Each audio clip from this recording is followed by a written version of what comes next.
So, tour's over. Then ask me how I got her, I'll say, they'll say, isn't she pretty? That ship called dignity.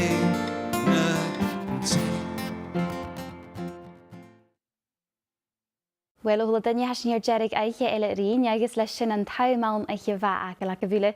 Ach bhíach an teile bharás in naich, bis ní an tres láid garpisin internationalta in concheirach. Agus san chéatrabaríomh heis ní tartu goh dúis in na film G na blianasa, go dearbh chabhí siúr san sinna chalh. Ach an rásta bhuam sis fan scibe go léir an seo ag BBC Alba, Beannach Gléibh.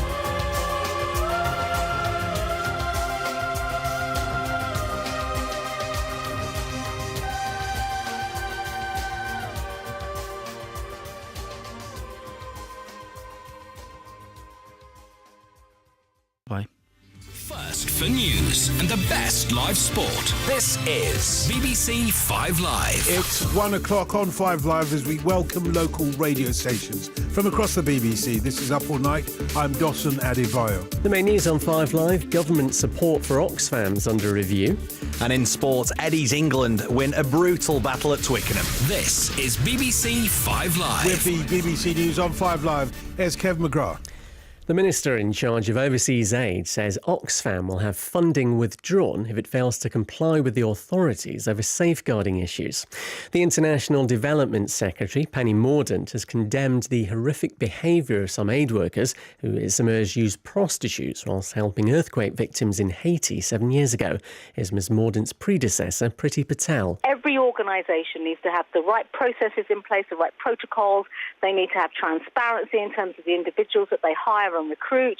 They need to not just have checks, but they have to have an independent whistleblowing mechanism. And quite frankly, governments around the world that work with aid agencies, whether at the United Nations level or charities, should be asking a range of very vigorous questions. The Charity Commission says it's asked Oxfam for more details about the allegations. Russia and the US have both expressed concern about intensified cross-border violence between Israel and Iranian-backed forces in Syria. President Putin spoke by phone to the Israeli Prime Minister Benjamin Netanyahu to discuss the shooting down of an Israeli fighter plane and subsequent airstrikes by Israel in Syria.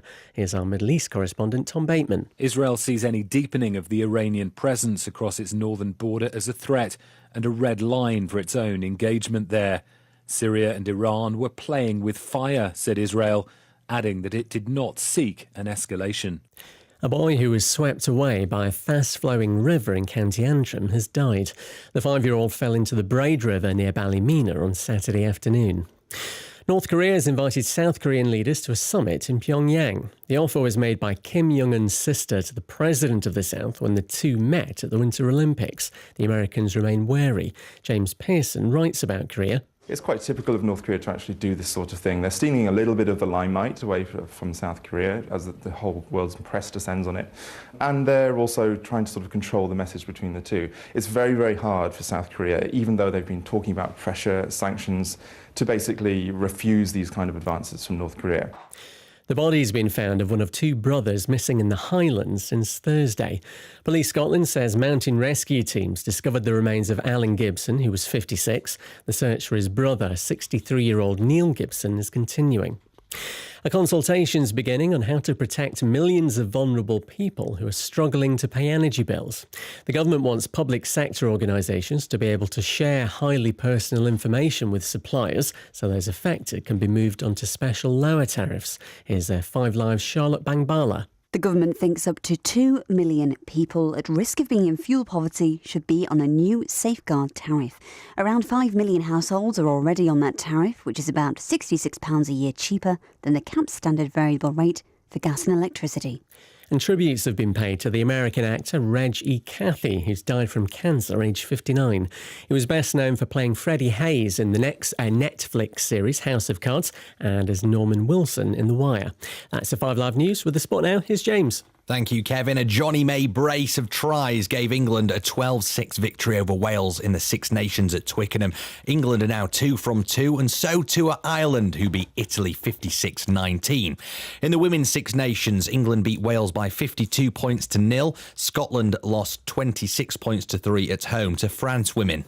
Manchester City extended their lead at the top of the Premier League to 16 points. They thrashed Leicester 5-1. Swansea moved 2 points clear of the relegation zone after a 1-0 victory over Burnley. There were also wins for West Ham, Everton and Tottenham, who have the bragging rights in North London after beating Arsenal 1-0 in the early kick-off. In Rugby Super League, St Helens won at Catalan by 21 points to 12. And earlier on, Wigan Warriors beat Hull FC in Australia. That game was the first Super League match to be played outside of Europe.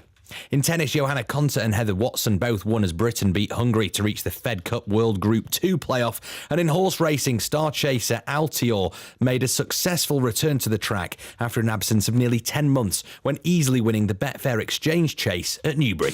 This is BBC 5 Live on digital, online, smartphone and tablet. And the weather, very windy in England and Wales overnight. More rain for a time across the UK with a spell of snow for Scotland and northern England. Clearer later with wintry showers and icy in places. Into Sunday, and it starts icy across parts of the north and west. Then a colder, blustery day with sunshine and snow showers. They'll be most frequent in the north and west, where some will be heavy.